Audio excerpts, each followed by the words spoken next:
Kusenjalo eGauteng amaphoyisa omkhandlu waseTshwane aqinisekisile ukuthi abophe abantu abahamba ngezinyawo abangama-32 abatholwe bethwayiza emgwaqeni engothelawayeka okhona kuyo N1 no-N4.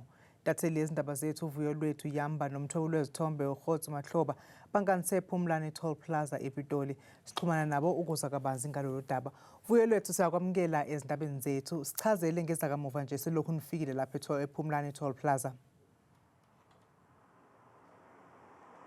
Well, Tabile, okwangoku akabikho movement ingako eyenzekayo kwicala letrafiki kodwa sivile ngokwengxelo ngethuba sincokola nabakwaTsasana besixelela into yokubana kanye ngeli xesha kulapho kulindeleke khona ukuba umthamo ezindleleni ube kanti uyenyuka nangona abantu bebuyela kwindawo zabo ebebekuzo, abanye bebesuka ezicaweni, abanye bebetyelele kwindawo zeholide, abanye bebeyozonwabisa. Ukanti ke umbuzo esithe sabe kanti siwuhlohla ngamandla kubo ngumbuzo wokubana kutheni iteksi zingekho apha okanye imibutho emele iteksi ingekho apha, kwaye ke siye sabuza into yokubana zeziphi incoko ezikhoyo phakathi kwe-TMPD ngalo elixesha nemibutho yeteksi. Ukanti i-spokesperson se-TMPD uthethe wenjenje nathi.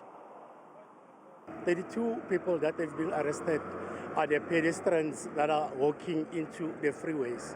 We've been saying that it is against the law to walk on the freeways, and when we found you as TMPD, we will arrest you, detain you at the nearest police station and charge you with the charges being called pedestrian source of danger. So we are continuing to monitor the freeways, specifically, as you said, on N1, starting from Mawubani throughout until to your Centurion area. That's where our members have been deployed.